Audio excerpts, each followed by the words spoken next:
Okay, Joseph, last time I'm ever bringing this up. Okay. That's a lie. I know. You love them. I know. All right. Nephilim. Yes, sir. Go. All right. I feel like we have talked about this a good bit. Yeah. And this is what's wild to me is like in Scripture, we only have a couple places to talk about Nephilim. Right. But yet has this massive like. But it's in Enoch a lot. And I was going to say that. There is one extra biblical book, Enoch. It is in there. And it talks about it a lot in there. It does talk about a lot in Enoch. Okay. That's 100% true. All right. So let me recap everything that we've ever talked about these things. All right. Good. Okay. Go for it. All right. So angels got mad at God later after other angels did it first. Uh-huh. Okay. Which was the ones with Satan. Mm-hmm. And so they came to Earth, and somehow the genetics worked out where they could impregnate the hot women, the beautiful ones. The beautiful ones. Yeah. Right. And steal them all from the good-looking dudes. Right. Because, that's how relationships work. 100%. You kind of date someone that's equal to your level of attractiveness. Yeah. Yes. Yeah. Usually. Most times. Unless you're rich. Right. All bets off. And then you can get whoever you want. Right. All bets off. Yeah. You can be ugly as hell. Yeah. Okay, so they came down and started banging all the hot ones that we had down here. Right.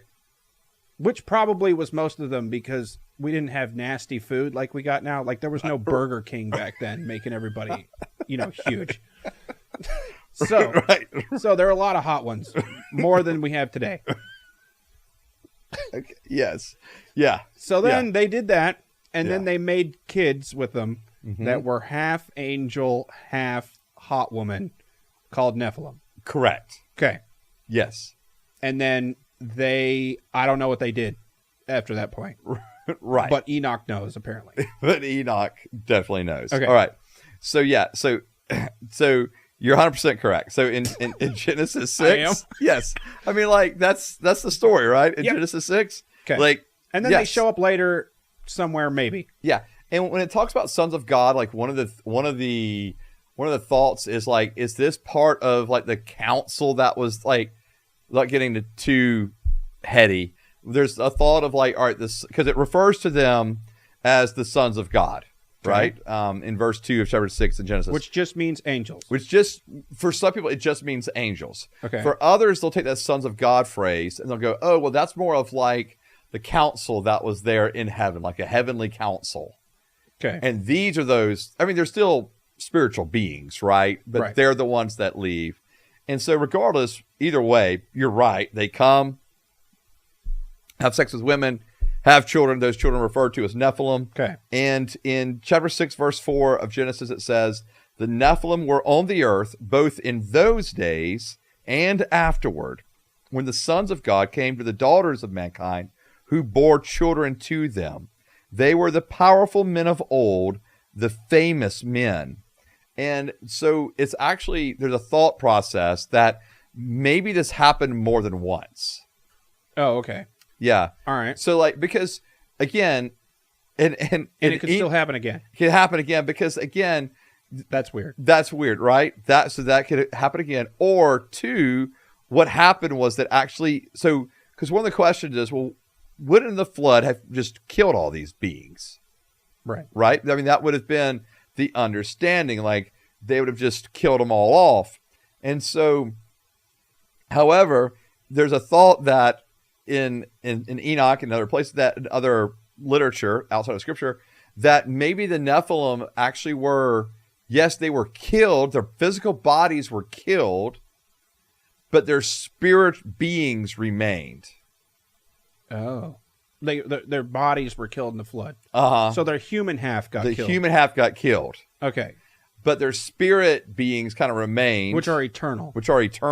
Okay. They then go and continue on perpetuating after that. Okay. As demons.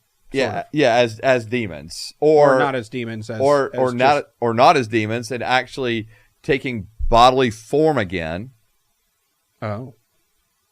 kind of like the way their fathers, quote unquote fathers, would have taken on physical. They would have done the same thing. Okay. And then it perpetuates a whole nother line of massive, giant, strong beings, right? And so the question is... So the NBA... Right. It's just Nephilim. It's just, right. LeBron James is a Nephilim. Is it Nephilim? It's like... it's so... No. It's okay. So, right. Maybe Manute Bol, but not. Anyway, so... Kareem Abdul-Jabbar. Right. Man, Manute Bol was so tall, though. I don't know who that is. Okay. Anyways. And so... I can't believe you don't know who that is. All right. Anyways. But the thought process is, all right, so they continued on. And so we see the Nephilim again in Numbers chapter 13. Right. And in Numbers 13, the spies have gone into the land, and they say, no way we're going into that land. There's Nephilim. There's Nephilim. Okay. Okay, so there's Nephilim up in them their hills. Well, if they were killed off on the flood, how do we have Nephilim then? Okay. And in Genesis 6 or 4, the Nephilim were on the earth both in those days and afterward. Okay. So now we've got Nephilim again in Numbers 13. They're in the promised land, more than likely connected with the Philistines. And Numbers didn't happen before the flood part. Correct. Numbers. So this is way after. Okay. Right. This is after Israel. Like in timeline. Right. Okay. Yeah. I mean, Israel's already, been enslaved in Egypt, been set free from Egypt. Now they're looking to go into the promised land. So we're way after the flood. Okay. And so now they're, so are there Nephilim there? Are they connected with the Philistines?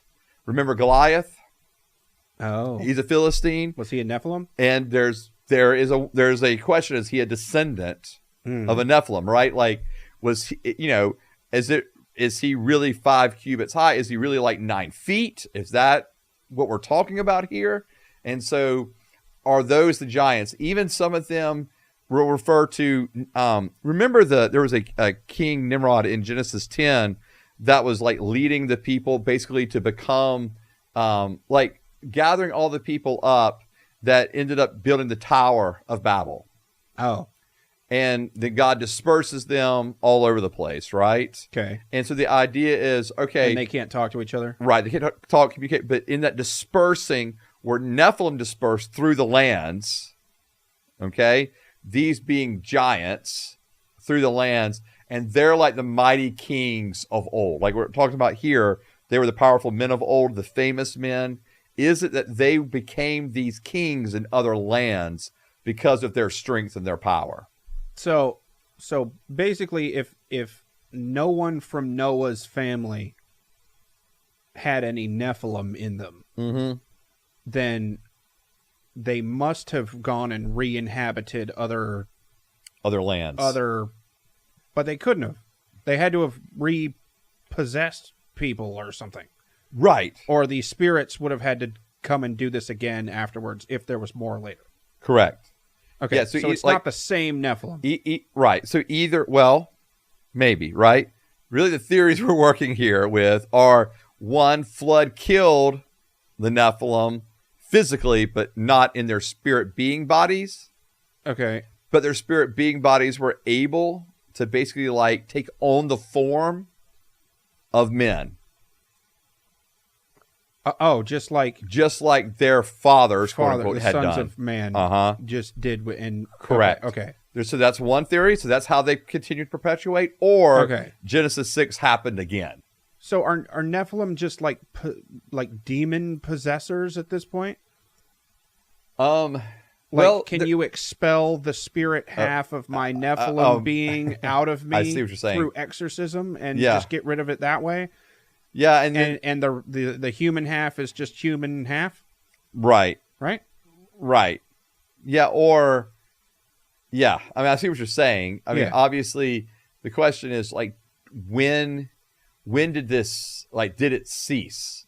Right? Right. Because like we're not looking around at like 9-foot beings anymore. But do they have to be 9-foot beings? I see what you're saying. Like, can they? Yeah. Could through over time? Or did they just come down here and have sex with really tall, hot women? And and that's why they were 9 feet tall. And that's why they were 9 feet tall. Yeah, I think you're probably talking about, well, if that happened, and then all right, so you've got a child that's a Nephilim, right? Right. That Nephilim marries, and they have children it continues on, and then basically does that Nephilim go from just keep getting half shorter to a quarter, and shorter, right? Yeah, right. Over time. Yeah, I mean, I think that's now we're just dealing with demons that we're kicking demon-possessed out. people. That's a fair way to consider it. Okay. Sure. Yeah, I don't think that's way far out there. That sounds right? Yeah, it sounds logical. They disobeyed God. They wouldn't technically be demons or whatever. They'd just be bad spirits. Correct. But didn't we talk about that? Somewhere it says later that they just got imprisoned in hell. Yep. Okay. So what that would have just been the spirit half that got imprisoned in hell, and then now we've got. Yeah, it's a good way to look at it. Yeah. So, in Jude, right? And verse 6 of Jude, and the angels who did not keep their own position, but abandoned their proper dwelling, he has kept in eternal chains in deep darkness for the judgment on the great day. And likewise, Sodom and Gomorrah and the surrounding towns committed sexual immorality and perversions and serve as an example of undergoing the punishment of eternal fire. Right. And so, so the same thing, right? Like the angels that left their position, right? They abandoned their proper dwelling, and then they ended up committing sexual immorality and perversions with women here. Is one way to look at this in verse 6 and verse 7 in Jude and explain that. Okay. Yeah. So do the spirit half children of sinful angels that came down here, right? Do they have to go and be imprisoned in hell also? Okay. Good question. Yeah, I mean, because at what point, in other words, are they always kind of possessed? Right. Or will human half bring spirit half back to heaven if they do all the things that they're supposed to? If they actually come to know Christ. Yes. Yeah. Man, that's a good question, dude. I've never thought through it that far. Yeah. Man, I have no idea. Or kind of like to your point, actually, initially, is that like a demon that needs to be kicked out? Right. That's so interesting. Because there's obviously the physical parts that are happening. Right. But then, to go along if you were walking around all day, you'd have to at least have everything human physical, right? Yeah. Sure. So you'd just be So maybe the human half is just a body that a spirit's in. So then if the spirit Nephilim part, the spirit part goes away, you just die. Yeah, and that's kind of like the idea of what happened in the flood, right? And that's kind of that's okay. It's a good theory, right? We don't know much more than that. Like clones, right? That's the thing with all this Nephilim talk. There's so much of wondering, well, did they do this? Did they do that? Were they there? Did they build the pyramids? Did they yeah. But everything is conjecture. We don't really know, but... All right. So what does Enoch say? It does make sense here. All right. Enoch says a lot about the Nephilim. And they're referred to in Enoch often, depending on what your translation you're reading of Enoch, it'll refer to them also as the Watchers, with a W, capital W, Watchers. And so, but Enoch says a lot. And so basically Enoch does, once again, kind of summarize Genesis 6. This is what happened. Okay. But that what the Watchers ended up doing, or the Nephilim ended up doing, was basically just leading to all of this absolute depravity. Okay. So they're leading to this massive depravity, and ultimately there's two judgments, if you were. One is the judgment of the Nephilim themselves on earth, and that's when the flood hits. Okay. And so basically what the Lord is saying is, all right, enough's enough. We're destroying this race of Nephilim because they're so wicked, they're so terrible, they're so depraved. All right. Okay. And that seems again to be consistent with Genesis 6, where it says about the people that there's nothing but evil in their hearts. And so it does seem to go along with that to some degree. And then, but there's like another judgment of the Nephilim themselves. And that's, again, kind of the judgment that was alluded to in Jude, where they will be taken, captured, put into basically hell, and basically like, almost like they're so wicked and everything, they will actually like fight themselves to the death. Oh. Yeah. And so like it gets kind of strange as you're reading through, if you're reading through Enoch, and again, a large part of First Enoch is dealing with the Nephilim and cool. So like, if you want to go just read a book about the Nephilim, First Enoch would be your book. Okay.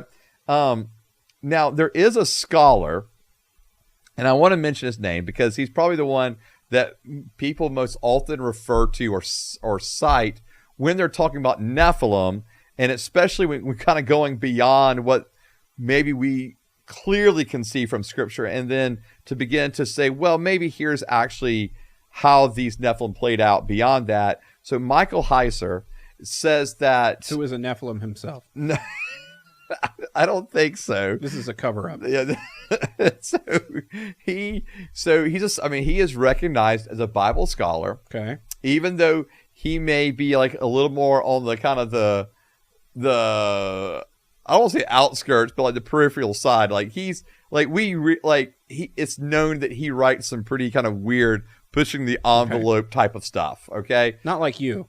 Not like me, Doctor. This doctor stays demon. And tries to stay somewhat sane. All right, but anyway, no, and so Heiser's fine, and so he talks. He kind of connects with like a long history of understanding, like the council that's in heaven and all that kind of stuff. But specifically with the Nephilim, he makes actually the argument that the sons of God, once they're destroyed, okay, in the flood. So once they're destroyed in the flood. Oh, the sons of God, the angels. Yeah, the angels. Okay. All right. So the sons of God are like members of this like divine council, this heavenly council. Okay. All right. So he's saying that the sons of God all died in the flood. Well. So yeah, they come. They have sex. Yeah. All right, their children are the Nephilim, right? Yeah. And again, Heiser argues that they're giants, and that kind of the Nephilim are. Okay. Which again, we kind of can see from Genesis 6. This isn't getting too crazy, right? So how big were they when they came out? when they were born, the human women. Well, they had to be able to come out of a human woman, so they're not doing like C-sections during this time, right? So they came out normal, and then maybe they just assumed the form of the woman, and the woman split apart around them, and then they just shed the woman off. I don't think that's the way it works. Like a snake. I hope that's not the way it works. All right, so but they were huge. They were huge, yeah. Right, and so what's argued here is that all right, so these giants are killed right in the flood, okay, but then their spirits, okay, are actually the spirits that we refer to as demons. Oh. Yeah. And so the spirits that are like, yeah, their physical body is destroyed. They are, cursed, if you were. That's simple. Yeah. And so they become demons. And actually there's a large part of, I won't say a large, but there's a good portion of people that will believe this, right? Okay. And so how they see them later then? How do they see the Nephilim later? Yeah. Yeah, I mean that's the question. And so again, it goes. Do they just see tall people? Yeah. One of the theories is that when the spies, they were already freaked out about going into the spies were already freaked out about going into the promised land anyway. When they got there, they were looking for pretty much any excuse not to go into the promised land. Okay. Because they were already afraid. They saw these really big, tall dudes, and they were like, nope, see, those are Nephilim. We don't want anything to do with them. And behemoths and leviathans. Right, they saw them all. And unicorns.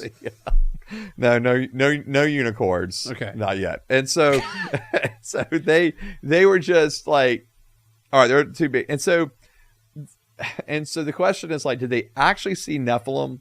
Right. Or did they just see people that were really tall? right? Okay, so all the Nephilim died in the flood. Now they're demons. Right. Now the spirit half are is demons. Are demons. Right. And all the sons of man and the spirit half of Nephilims are all locked in hell. Correct. And yes. All right. Yeah, I mean, so that's a simple way to kind of tie it all up, right? And no angel's going to do it ever again because they saw what happened to the last people. Yeah, and you could like look at something like Goliath and be like, okay, he was just a really tall dude. Okay. Right? Like, and everybody else knew he was a big, tall guy, right? So why isn't Enoch in our real Bible? Okay, so Enoch is considered canon for the Eastern Orthodox Church and Catholics. Mm-hmm. And so the Eastern Orthodox Church and Catholics have Enoch in their scriptures. Okay. And so the question, or not the question, but so when the Protestant church put its Bibles together, okay, it just simply used the Hebrew scriptures and the agreed upon New Testament scriptures. Okay. And left out any of the books that were kind of considered written either like between the times or were just a little different, like this book, right? I mean, first. So if I believed all this stuff, would that be fine? Would I still go to heaven? Yeah. According to you? Yeah. Non-Catholic Eastern Orthodox Greek guy? Right. Yeah. Yeah. Absolutely. Okay. Yeah. And so it's absolutely fine for you to want to, if you want to continue to like explore this, right, then that is fine. Well, it seemed to answer a lot of questions. Yeah. And all right, hold on one second. I just want to verify something. Okay. Yeah, I was right. All right. Yeah. So Enoch is another book, and it's even quoted in the New Testament, right? Okay. But it's actually not in the Apocrypha, which is the books that are also there in the Catholic Bible. Oh, it's not in that either? Not in there. But it is in the Eastern Orthodox canon. Oh. Okay.